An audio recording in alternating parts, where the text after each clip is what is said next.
ముందుగా తెల్లని అన్నాన్ని ఎప్పుడూ వడ్డించుకోకూడదు. అన్నం భుజించే సమయంలో ఎవరితో కూడా మాట్లాడకూడదు. తిన్న కంచంలో పొరపాటుగా కూడా చెయ్యి కడుక్కోకూడదు. ఇది మహాపాపం. శుభమస్తు. శ్రీరామ జయం. అన్నాత్ భూతాన్ని జాయంతే జాతాన్యన్నేన వర్ధంతే అనే ఒక ప్రమాణం. ఇది వేద ప్రమాణం. అన్నం నింద్యాత్ తద్వ్రతం ప్రాణోవా అన్నం. ఇది మరి ఒక వేద ప్రమాణం. ఇలాంటి శక్తిని అందించేటటువంటి అన్నము అంటే ఏమిటి? తెల్లగా ఉండేటటువంటి బియ్యమును ఉడకబెట్టి అలా వచ్చినటువంటి మెత్తనైన పదార్థమే అన్నమా అంటే వేదం అలా అనదు. శక్తిని అందించేటటువంటి ఏ పదార్థమైనా కూడా అన్నమే. అలాంటి అన్నాన్ని, ఆహారాన్ని స్వీకరించేటటువంటి సమయంలో మనం చెయ్యకూడని పనులేమిటి, చెయ్యవలసిన పనులేమిటి? అన్నాన్ని భుజించే సమయంలో ముందుగా ఆ పదార్థాన్ని, అన్నాన్ని పరమాత్ముడికి నివేదనగా సమర్పించాలి. ఆకలి వేస్తుంది అంటే ఏమంటామండి మనమంతా? ఆత్మారాముడు ఘోషిస్తున్నాడు అంటామా లేదా? ఆయన ఆత్మారాముడు. అన్నప్రసాదం వేస్తే శాంతిస్తాడు కనుక ముందుగా ఆ పదార్థాన్ని పరమాత్ముడికి నివేదనగా సమర్పించాలి. రెండవది, పళ్ళెల్లో మనం వడ్డించుకునే సమయంలో ముందుగా తెల్లని అన్నాన్ని ఎప్పుడూ వడ్డించుకోకూడదు.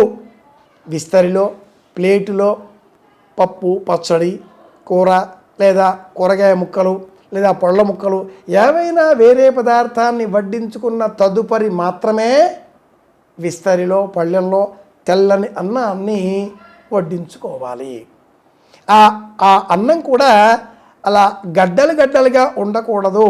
పొడి పొడిగా, మెతుకు మెతుకుగా ఉండే విధంగా ఏర్పాటు చేసుకోవాలి. అన్నం భుజించే సమయంలో 4వ నియమం, ఎవరితో కూడా మాట్లాడకూడదు.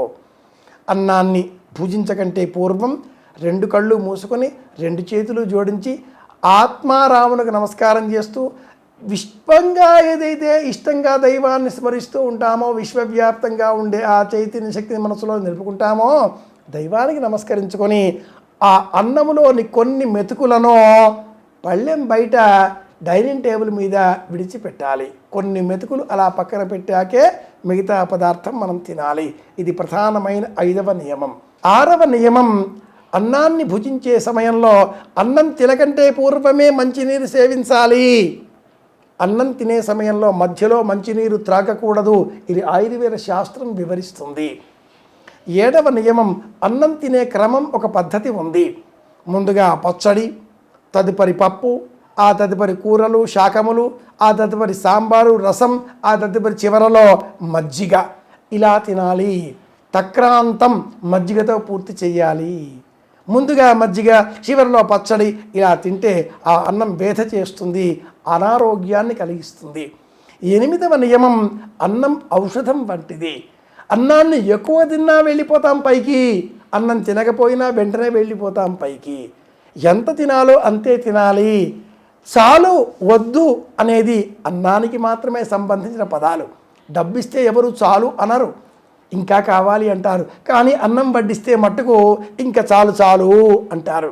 కనుక ఆరోగ్యాన్ని, ఆనందాన్ని, ఐశ్వర్యాన్ని కలిగించే విధంగా 8వ నియమంగా మితంగా ఆహారాన్ని స్వీకరించాలి. 9వ నియమం ఏమిటి అంటే, ఇది ప్రధానమైనది. పొరపాటుగా కూడా తిన్న ఆ కంచం, పళ్ళెం పదార్థమంతా తిన్న తర్వాత అందులోనే అనేకులు చేయి కడుక్కుంటూ ఉంటారు. ఇది దరిద్రాన్ని కలిగిస్తుంది, మన వద్ద ఉన్న ఐశ్వర్యాన్ని పోగొట్టేలాగా చేస్తుంది. తిన్న కంచంలో పొరపాటుగా కూడా చెయ్యి కడుక్కోకూడదు. ఇది మహాపాపం. అనేకులకు తెలియనిది, నిర్లక్ష్యం చేసేది. 10వ నియమం ఏమిటి అంటే, ఎవరి పళ్ళాన్ని వాళ్ళే శుభ్రపరచాలి. ఓపిక ఉన్నంతకాలం ఎవరి కంచం వాళ్ళే తీసుకువెళ్ళి ఊరికే కాసిని నీళ్లు పోసి అయినా సరే, అలా ఊరికే అయినా కాసిని నీళ్లు పోసి బోర్లా వేస్తే శుభ్రం చేసేటటువంటి వారు ఆ పళ్ళాలను తిరిగి మరి ఒకసారి శుభ్రం చేయవచ్చెదరుగాక. కానీ ఎవరికి వారు అలా నిర్లక్ష్యంగా ఆ పళ్ళాన్ని డైనింగ్ టేబుల్ మీద పెట్టి విడిచిపెట్టి వెళ్ళిపోతే అందులో ఉండే ఒక్కొక్క మిగిలిపోయిన మెతుకు మనకు ఒక్కొక్క కొత్త రోగాన్ని తెచ్చిపెడుతుంది అంటుంది ఆయుర్వేద శాస్త్రం. 10 నియమాలను పాటిద్దాం, ఆరోగ్యాన్ని కాపాడుకుందాం, మరింత ఆనందంగా మళ్ళీ కలుసుకుందాం. మీ వెంకటరమణయ్య గారి పెద్దబ్బాయి కాకునూరి సూర్యనారాయణమూర్తి. శుభమస్తు.